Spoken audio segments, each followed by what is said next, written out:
covered with sand. Yeah, it is. There's a dude stuck in the sand for the last time. There's a dude stuck in the sand? There was, anyway. I love this thing. I'm glad. I'm glad we were able to fix your shoe. Woo!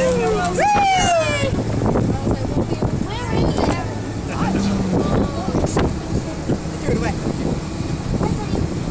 That feels like a love it. Yeah. Love it. Yeah, Gus loves this too, doesn't he?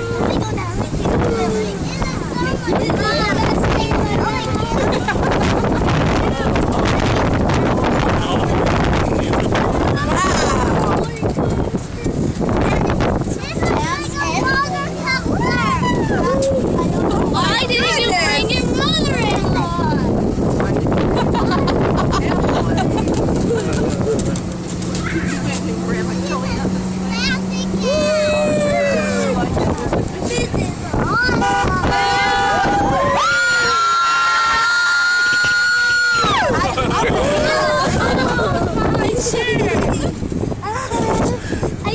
Where's your dad? Huh? I'm sitting on it. Oh, okay. When he said that, I took it off and sat on it. I didn't scream yet. I was like, I'll take this. I'll take this.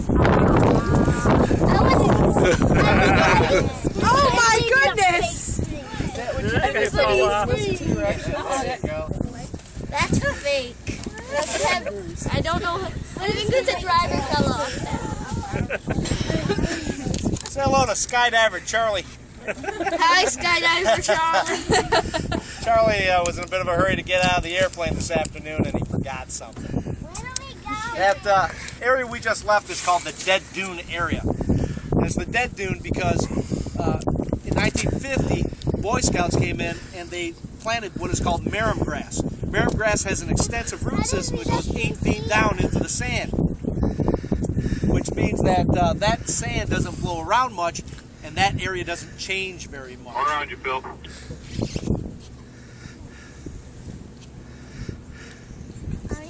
But in front of us is the live dune area, and that area changes all the time depending on how hard the wind blows. The dunes are 3 miles long north to south. They're 1.5 miles wide east to west from Silver Lake to Lake Michigan. They cover about 2,000 acres, and all of it is owned by the state of Michigan. The state of Michigan divides it into 3 parts. The northernmost part is called the off-road vehicles area, otherwise known as the ORV. We get 1,500 to 2,000 vehicles in there a day during the busiest time in the summer. The middle area is called the pedestrian area, and if you want to experience the dunes on foot, you can do that. Both areas are accessed from the state park at the north side of Silver Lake.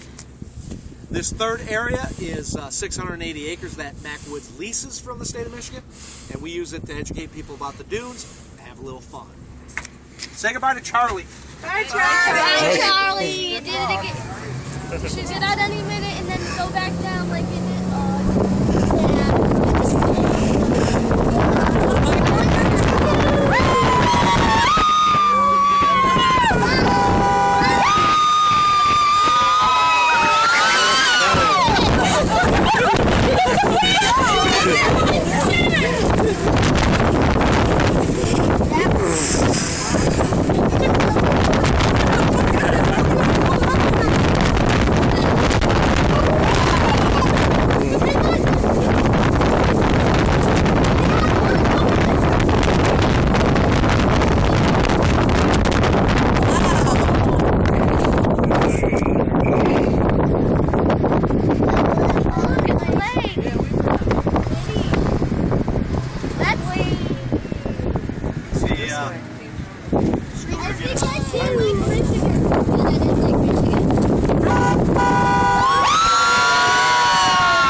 I know, he doesn't have much fun.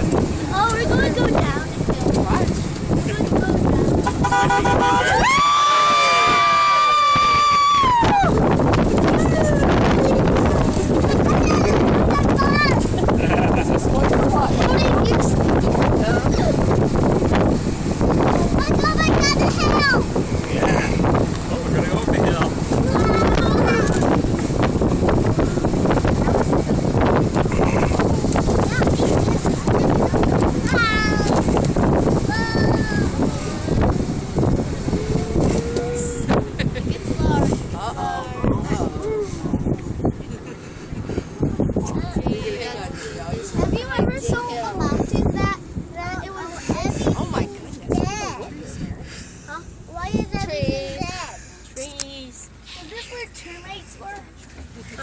No. Now everything's dead. This is the area we call stumps, and it used to be a forest. But in 1874, a guy named Charles S. Mears came in and he logged this area and he sent all the lumber down to Chicago to help rebuild the city after the Great Chicago Fire. Now he left the forest in pretty good shape. It was going to grow back, but a lightning storm came in, burned out all the vegetation in this area, and burned out all the vegetation in this area. It's been a long day. What you're looking at is Dune wood. Dune wood has been left out to be sandblasted 24 hours a day, 7 days a week for a long, long time. That's what gives it its sharp, jagged appearance, unlike driftwood that's rounded in the surf. Now, if you're out here long enough, you start looking at these stumps, you start to see stuff in them. And if you look at this one to your right, find the one that's closest to the vehicle, and find the highest point you can on that stump. And then come down 6 or 8 inches, you'll see a pair of eyes, a nose, and what looks like a mouth. It looks like a ghost giving you the peace sign. I also see a wolf. If you look at the bottom of that stump, see a big old fishtail out to the right. I also see a pumpkin. And if you put the whole thing together, it looks like a swordfish jumping out of the water. That because it's so far away. Right above the swordfish, there's a knot hole. That's the eye of an alligator, and that alligator's mouth goes upward to the right. About 2 o'clock. Sometimes you see the gator, sometimes you don't. Breathalyzers on them for the driver. He said when you've been out here long enough. That's right. I see a monster in that one. What? Now on this stump right here to your left, looks like the sand has carved out a hole. That hole kind of represents what looks like the Mitt of Michigan, or the Lower Peninsula. Tell me you can see that. All right. I also see a So bat in that one. If you look at the top of that mitten carefully, you might start to see a couple of ears. Then it starts to look like the silhouette of a cat. Yeah. And if you've got a really good imagination or really good medication, Over that you look at the thumb of that down mitten. that hill. Imagine that's the head of a turkey, and then you've got a Thanksgiving turkey. Raise your hand if you see the turkey. Oh, we got a smart group today. Or a well-medicated one. All right. We win.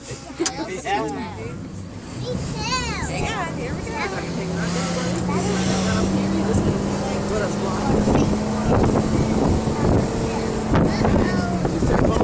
Too high, we're going to have to pull you back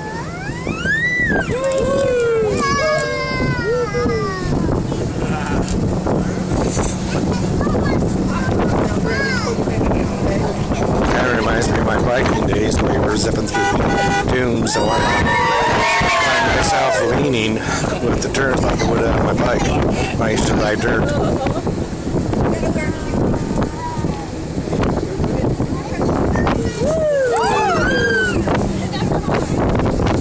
Of course, dirt biking is where I started out, long before I went to street.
So that we can see things.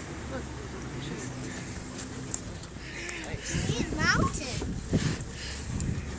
That's a giant mountain of rock.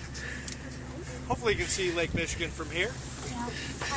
And as far as the bird goes, about a month ago, this bird lands on our beach, and it built the nest and it laid 4 eggs.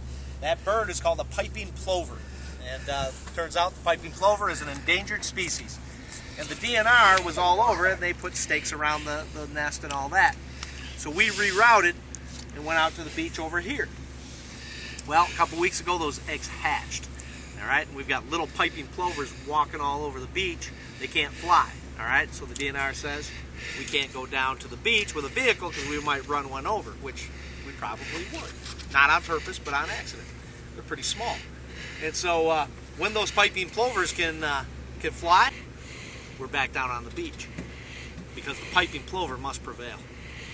All right, so anyways, but here's how I look at it. You know what? You can go down to the beach and look at the lake on your own, no problem.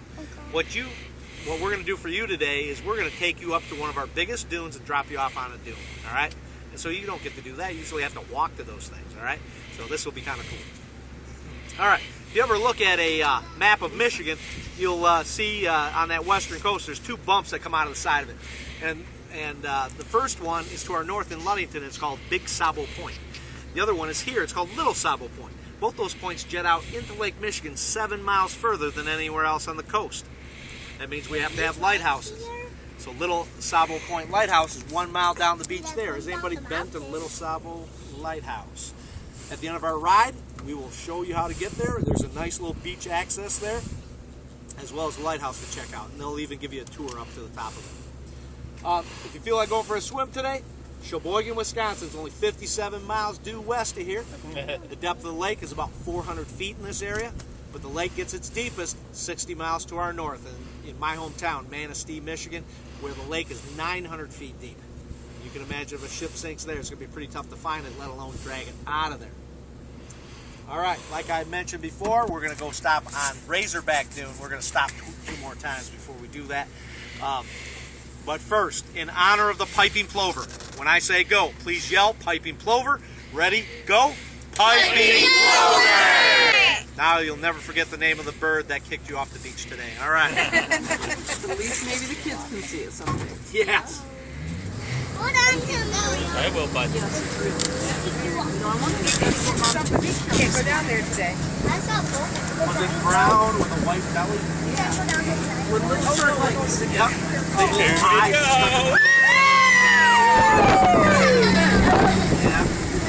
No, we're going to. Yeah. We're stopped.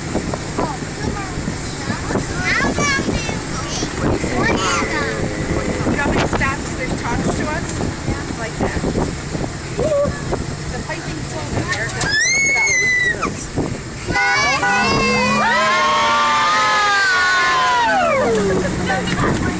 Yo.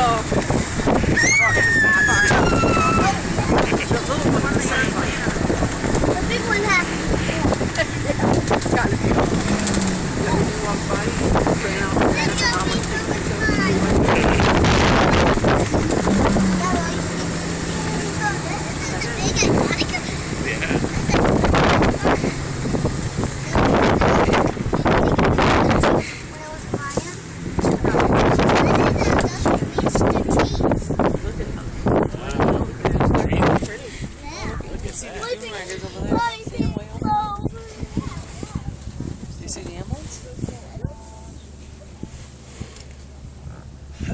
Look on the other side of that forest and see our ORV area has been very busy today, and they're still going over there. You look just to the left, you'll see a number of those vehicles are parked on top of what is called Test Hill. All right, and Test Hill is where the drivers go to enjoy the view and laugh at the people below that can't quite get up the hill. This forested area won't be here in 50 years. It'll be buried in sand because the dune is moving. But right now, the wildlife area has bald eagle in it. It has deer, fox, squirrels, coyotes, skunks, turkeys. We got all kinds of animals in there. We got aardvarks, armadillos, giraffes, and Bigfoot as well. You have giraffes? Ah, gotcha. All right, if you look at the edge of this dune, and as the dune moves, it's starting to bury some of these trees. Some of those trees are starting to choke out and die. All right, can't get enough moisture. But in front of our vehicles, we have 3 sets of what are called cottonwood poplars, and they seem to be doing just fine. That's because cottonwood poplars have a unique systemic root system in which when their branches get covered with sand, those branches automatically send out roots looking for moisture. So those trees you're looking at right there, they're actually about 80 feet tall. They just continue to race the dune and really thrive in this environment.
No.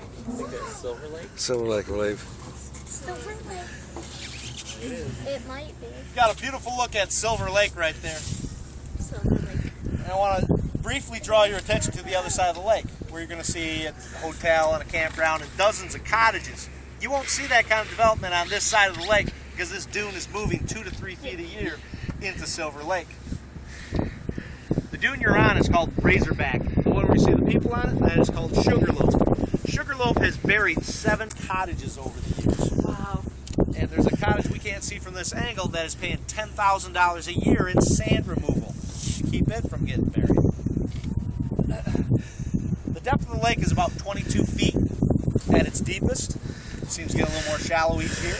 But probably the most important thing I can share with you today is where those people are boating and hanging out. That's a great spot. What you should be aware of if you're ever down there is that you can only walk into the lake so far, and then there's a 15-foot drop-off. All right, so you can be careful if you're ever over there. All right, like I said, we're going to drive up here. We're going to let you loose on Razorback Dune here. I will be available to take any pictures you guys want. All right, but first it's joke time. All right, knock knock. Who is there? Panther. Panther who? Panther, no panther. I'm going swimming. Thanks for the polite laugh. All right, let's go. That's why I'm going swimming.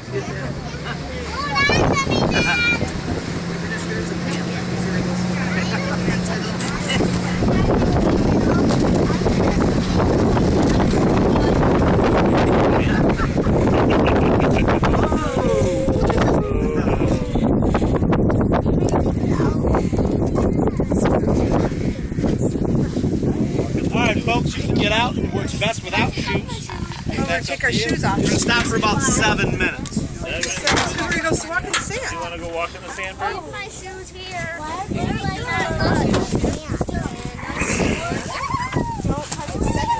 We have about 5. We're going to want to put our shoes back. Why don't you let me take your shoes off, buddy?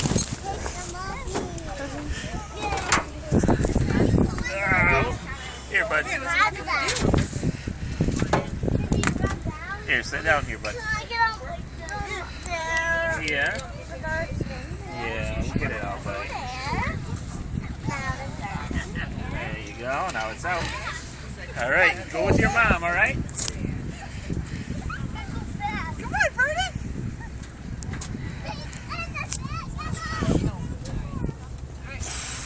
Don't roll down. So would you say I'll pick up again when we start moving again.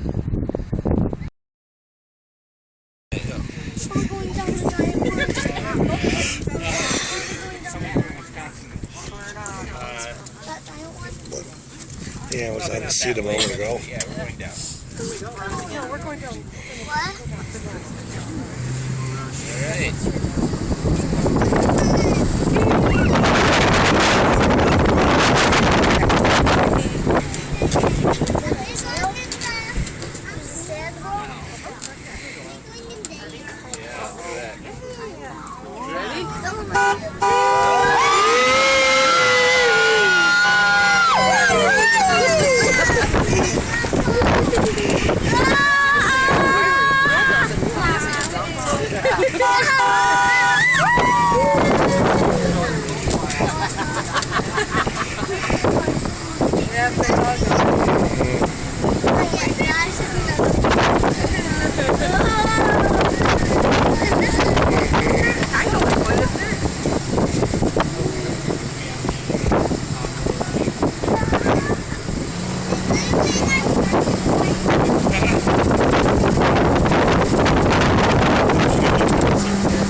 It's probably okay. Does it hurt still? Huh? Sorry. That's all right. That's our mascot, Jake the Snake. Jake the Snake? Yeah, you can get one just like him in the gift shop for $5. The area in front of us is called Lost Lake. What was this Jake? Lost Lake has been around for about 50 years, and it used to be part of Silver Lake. It attracts a lot of swans and geese and duck, as well as blue heron. All right, we've been seeing a lot of blue heron lately. The last thing I'm going to talk about is something called fulgurite. And when lightning strikes the sand, it heats it up to 1,200 degrees Fahrenheit. It melts that sand, and when it cools, it crystallizes into a silica glass tube called the fulgurite. They're pretty unique, they're pretty rare, and we found a number of them here on the dunes. So it's my recommendation when we get back, go back into the gift shop, turn right, and you'll see a display case full of fulgurite along with other artifacts we found here on the dunes.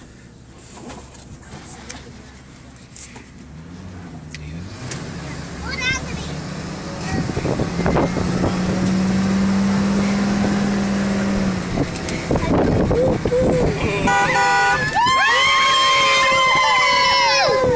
That was awesome. Oh, in the woods. I just want to but you didn't. Oh, did I?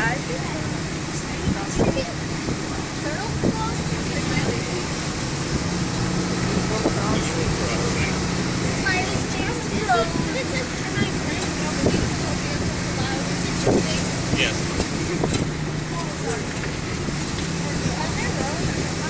No, but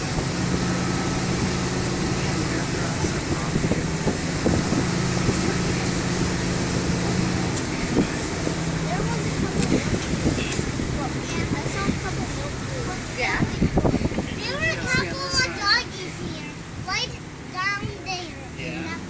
Oh yeah. And one doggy out of here, and a doggy. And the doggy needed You want to go help. backwards? Can you try? The doggy needed help. That's a breath.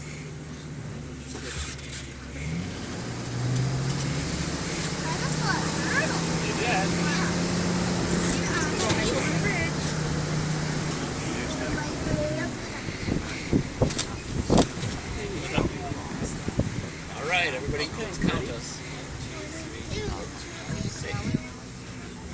Almost ready. Don't see any termites. Yeah. Oh no, we stopped on the bridge. If anybody has any complaints about my driving or my jokes, they can step out right now. We can talk about it. This canal connects Silver Lake and Lake Michigan. It brings us a lot of canoers and kayakers, and there's a couple of resident swans that like to show up once in a while, but I haven't seen them all day. If you want to go see the lighthouse with the beach access, it's 1 mile down that road right there. Pretty easy to get to. When we get back, for those of you that want them, I have genuine official Mack Dune Ride stickers. Absolutely free. You guys don't want stickers, do you? Are we getting our own? No, it's one sticker and we each have to share it. Oh, No.